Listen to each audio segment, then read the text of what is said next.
Salam alaikum les amis, j'espère que vous allez bien. On se retrouve aujourd'hui pour un verbe très spécial, le verbe falloir. Alors il y a juste une chose importante à intégrer avant qu'on le voie, il ne faut pas justement le considérer comme un verbe normal. C'est ce qu'on va voir, je vais vous expliquer tout ça. C'est parti les amis, on commence comme d'habitude avec une petite conjugaison, let's go. Resni, il faut que je. Ressek, il faut que tu. Ressek, il faut que tu, féminin. Masculin et féminin, c'est pareil. Ressou, il faut qu'il. Resha, il faut qu'elle. Resna, il faut que nous. Reskoum, il faut que vous. Reshum, il faut que il ou elle au pluriel. Alors on peut aussi le traduire par j'ai besoin. Resni, j'ai besoin. Ressek, tu as besoin, etc., etc. On peut le traduire comme ça également. On va voir maintenant la forme à utiliser pour le passé. Comment on dit il a fallu que, il fallait que. On va le voir tout de suite. Si on veut dire j'ai besoin d'un livre, on va dire resni kteb. J'ai besoin d'un livre. Maintenant, si je veux dire j'ai eu besoin d'un livre, on va dire ken resni kteb. Kteb, c'est un nom masculin, donc c'est pour ça qu'on dit ken resni. Par contre, pour un nom féminin, par exemple le papier en darija, c'est féminin, c'est warqa, on va dire kant resni warqa. Pourquoi est-ce qu'on dit ça comme ça? Eh bien parce que kan, souvenez-vous, c'est le verbe être, kan c'est il était, kant c'est elle était. Donc c'est pour ça qu'on dit kant resni warqa. Donc vous l'aurez compris, maintenant si on veut exprimer le pluriel au passé, par exemple des livres, on va dire kanu resni ktub. Ktub c'est les livres. Si khas est suivi d'un verbe, on va laisser kan invariable. Ça va être kan tout le temps. Ok, j'espère que c'est clair pour vous. C'est pas si simple. Prenez le temps, comme d'habitude. Je vais ajouter également un autre élément. Sachez qu'on peut exprimer le devoir, je dois, il faut que je, d'une autre façon, avec lesem. Lesem, c'est invariable, c'est il est nécessaire que je fasse ci, que je fasse ça, etc. Je vous donne quelques exemples. Ali mrid shouya, lesem nzuru. Ali mrid shouya, lesem nzuru.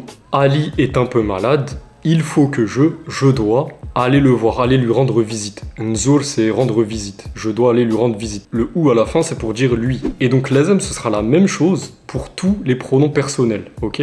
Je, tu, il, nous, vous, il. Ce sera pareil, c'est invariable. Alors si je vous donne lesem, c'est pas pour que vous l'appreniez, c'est pas pour que vous l'utilisiez. Utilisez plutôt resni, resek. Si je vous parle de lesem, c'est pour que vous sachiez ce que c'est et que si jamais vous l'entendez, vous êtes au courant, vous savez ce que ça veut dire, vous comprendrez la personne. Alors si, une petite particularité de la construction d'une phrase avec lesem et avoir, par exemple je dois avoir, on va dire lesem ikun andha. Elle doit avoir lesem ikun andha. Par exemple, Julie doit avoir sa voiture, on va dire Julie, Julie, comme vous voulez, Julie. Julie lesem ikun andha tomobilha. Et si jamais le nom est au pluriel, par exemple les voitures, on va dire ikunu et non pas ikun, ikunu. Ne passez pas trop de temps sur lesem, vous en avez pas vraiment besoin. Nous, on va plus s'intéresser à res, ok, c'est le plus important. Allez, j'ai assez bavardé, on passe aux exemples pratiques, ça va être beaucoup mieux, c'est parti. Ma resnish nekdeb. Ma resnish nekdeb. Resni, je dois, ma resnish, je ne dois pas. Nekdeb, c'est du verbe kdeb, le verbe mentir. Nekdeb, je mens. Je ne dois pas, je mens. Donc, je ne dois pas mentir. On peut également le traduire par il ne faut pas que je mente. Khessek tahoud, tlet tfanidat fnhar. Khessek tahoud, tlet tfanidat fnhar. Khessek, tu dois, il faut que tu. Tahoud, tu prends, il faut que tu prennes. Tlet tfanidat, 3 comprimés. Fnhar, on l'a déjà vu. J'espère que vous vous en souvenez. Je marque un temps de pause pour que vous réfléchissiez par jour. Fnhar, par jour. Tu dois prendre 3 comprimés par jour. Imta khesni nerja'. Imta khesni nerja'. Imta quand. Khesni je dois, il faut que je. Nerja' revenir. Nerja' c'est je reviens. Quand est-ce que je dois revenir? Alors pour votre culture, j'ai vu qu'on pouvait également dire waqtash pour le pronom interrogatif quand. Waqtash khesni nerja'. Kheskum tjiw fl waqt. Kheskum tjiw fl waqt. Kheskum vous devez. Tjiw, venir, vous venez. Flwaqt, à l'heure. L'waqt, c'est le temps.